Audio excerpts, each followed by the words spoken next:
Assalamualaikum warahmatullahi ta'ala wabarakatuh. Halo semua sahabat super fantastis dimanapun anda berada, apa kabarnya? Semoga kesehatan dan kemudahan segala urusan selalu menyertai kita semua, amin. Selamat datang di channel ini, tempatnya hiburan sekaligus pelajaran. Karena di sini kita akan menyatukan kecerdasan dalam satu tempat. Bersiaplah untuk menemukan kebijaksanaan dalam setiap kisah nyata yang terjadi di alam jagat raya ini. Kisah nyata yang selanjutnya diringankan dengan sentuhan sedikit humor. Ayo kita mulai hari ini dengan senyuman, karena hidup ini terlalu berat dan kita terlalu manis untuk tidak tersenyum.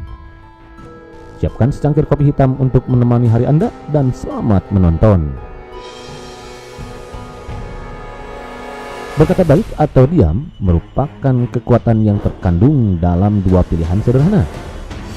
Terkadang dalam situasi-situasi tertentu, ketika kata-kata yang kita pilih dapat menyakitkan atau menciptakan ketegangan, pilihan terbaik mungkin adalah memilih untuk diam.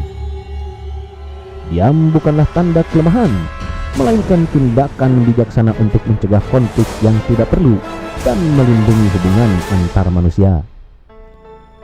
Ajakan untuk berkata baik atau diam adalah panggilan untuk memahami bahwa tidak setiap situasi memerlukan respon verbal. Dengan memilih untuk berdiam diri, kita memberikan ruang untuk refleksi dan menghindari menyumbang pada atmosfer negatif. Karena ketika kita memilih berbicara dan hal tersebut dapat merugikan orang lain, maka efek dari perkataan tersebut bisa berujung kerugian, bahkan berpotensi timbulnya malapetaka. Seperti halnya kisah nyata yang akan menjadi pembahasan kita pada kesempatan kali ini. Seorang office boy atau OB berinisial RS yang juga merangkap security di sebuah koperasi Arjawinangun, Cirebon, Jawa Barat melakukan percobaan pembunuhan kepada kepala cabang dan karyawan di koperasi tersebut pada hari Senin 29 Januari 2024.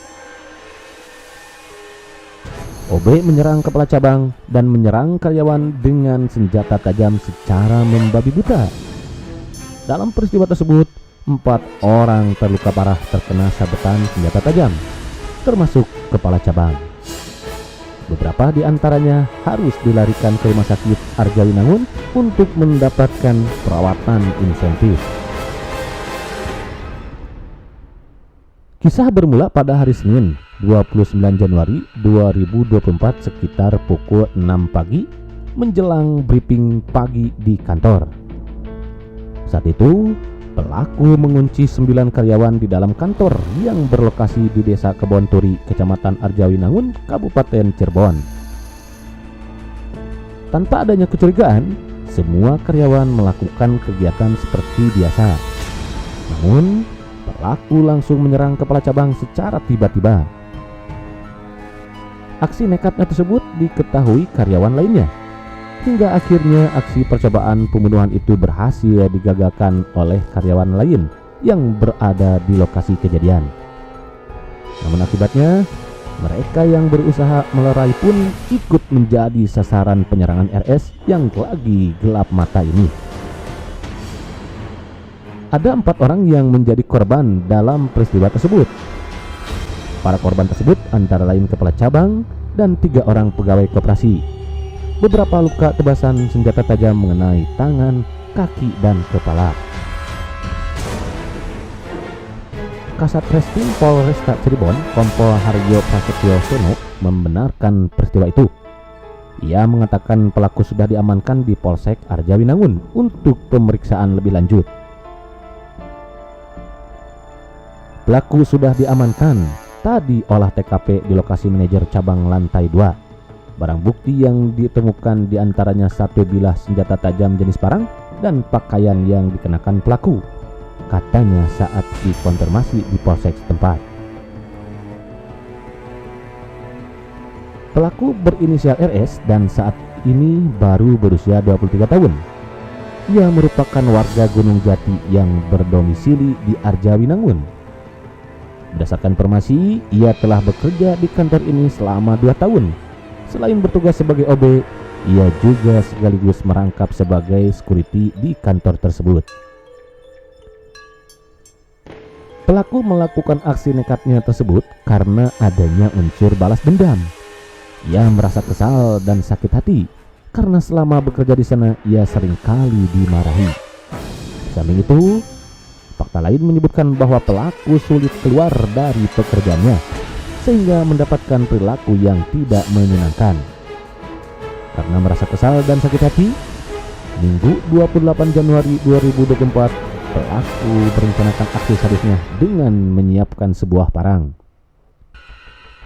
Senin 29 Januari 2004, tepatnya pagi hari, yang bersangkutan mengunci semua pintu kantor yang ada dan menyimpan kunci tersebut di dalam sakunya. Awalnya pelaku hanya mengincar kepala cabang. Namun karena di sana ada beberapa pegawai yang berusaha melerainya, akhirnya tanpa berpikir panjang ia pun menghancak para pegawai yang ada di sana.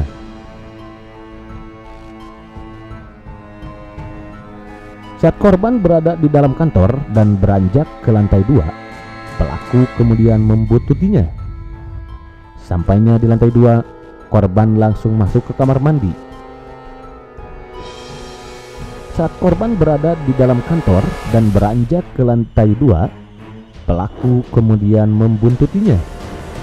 Sesampainya di lantai 2, korban langsung masuk ke kamar mandi. Tanpa menunggu lama-lama, pelaku membuka pintu kamar mandi dan langsung membacok korban dengan senjata tajam jenis parang yang sudah ia siapkan sehari sebelumnya.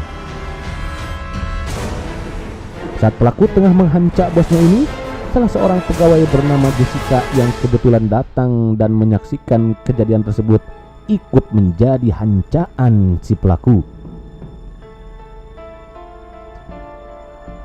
Mendengar ada keributan di lantai atas, pegawai yang di bawah segera naik ke atas.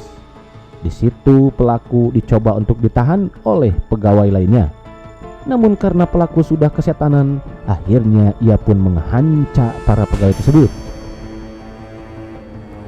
Sesaat setelah kejadian, keempat korban pun langsung dilarikan ke rumah sakit Arjawinangun untuk mendapatkan perawatan. Dari keempat korban, 2 orang sudah dibolehkan pulang, sementara untuk korban lainnya masih harus menjalani perawatan. Senin malam, sekitar pukul 21.30 waktu Indonesia bagian Barat, korban atas nama Jessica dinyatakan meninggal dunia. Korban mengalami luka serius di bagian kepala yang menyebabkan kondisinya kritis. Meski telah mendapat penanganan medis maksimal dan dukungan 3 dokter spesialis, namun luka berat di kepalanya menyebabkan nyawanya tidak tertolong. Pada Selasa 30 Januari 2024, jenazah korban telah dibawa oleh pihak keluarga dan dikebumikan di TPU Desa Junjang, Kecamatan Arjawinangun, Kabupaten Cirebon. Adapun untuk pelaku pembacokan tersebut, saat ini ia telah diamankan polisi. Akibat dari perbuatannya, pelaku aksi pembacokan itu dijerat pasal 355 ayat 1 KUHP dengan ancaman 12 tahun penjara.